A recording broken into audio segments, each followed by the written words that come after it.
Sabi nila, ang buhay ay nagsisimula sa pamilya.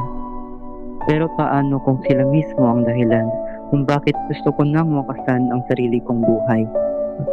Nang inamin ko ang totoo kong pagkatao, nagiba ang takbo ng buhay ko. Pinanggirian, tinawag na makasalanan, itinakwil ng sarili kong mga magulang. Trinato ako na parabang isang kriminal at salo sa lipunan.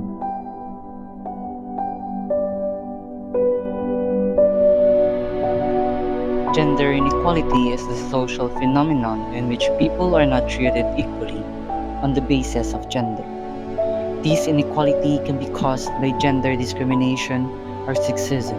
The treatment may arise from distinction regarding biology, psychology, or cultural norms prevalent in the society.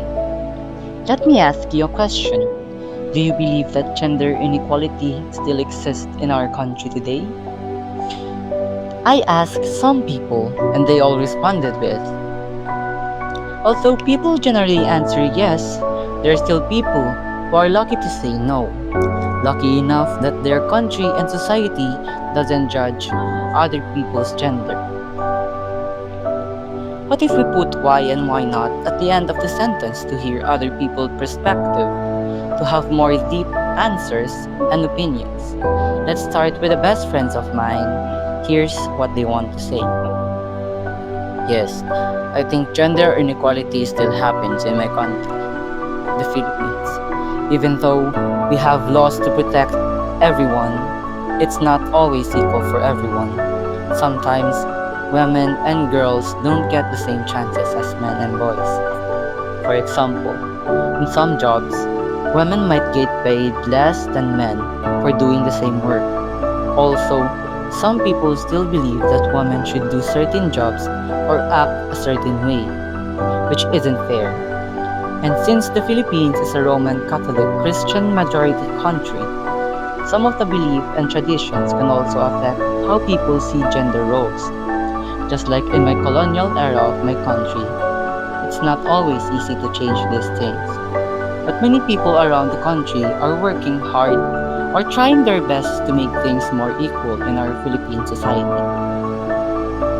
According to her, she still believes that there are gender inequality in her country and society today.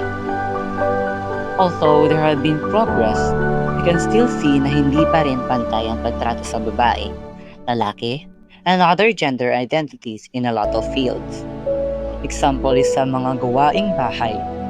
Hindi lahat, but some people really thinks na kailangan babae ang gumawa ng household chores just because naniniwala sila sa hindi naman gawain ng mga lalaki yan.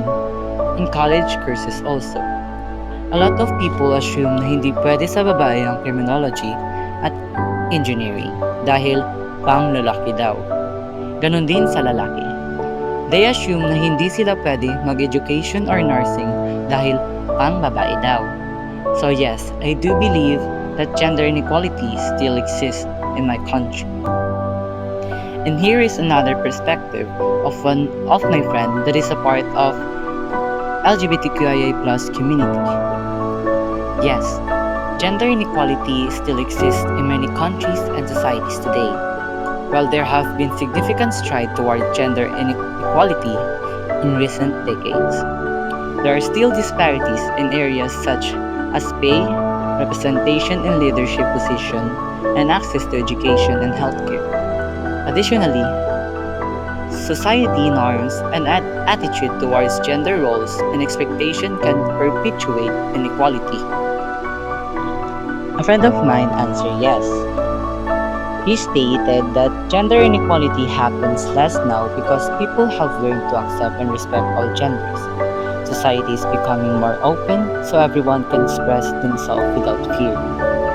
Let's be honest, gender inequality and gender discrimination is still prominent within our society, affecting thousands of Filipinos every day. Values, beliefs, and opinions are matter to solve. They can be used as weapons for peace, but also weapons for hate. The Philippines ranked as 16 in Southeast Asia for gender gap opportunities wage, and even as simple as respect. deprived from this marginalized gender, as stated by a study from the UCLA Law Department. Violence, discrimination, rape, and sexual assault are 4 times more likely to happen to the LGBTQIA communities than those outside of it. The Universal Declaration and the Reality Article 1 of the Universal Declaration of Human Rights states that all humans beings are born free and equal in dignity and rights. But while this is a great principle, the reality proves to be quite different. Big disparities exist among people in every society. Some people have plenty of capacities and resources, while others lack even basic rights such as education, health, food, and shelter. This division of labor creates disadvantage for women. Paid work provides men with power and status, while unpaid work is undervalued by society and makes women's social contribution invisible. Gender ideologies and rules are social norms that limit women's opportunities and contribute to keep gender inequality in place. But here's the thing, we can change this. We can create a world where everyone has an equal chance to succeed, regardless of their gender. We could also make a difference.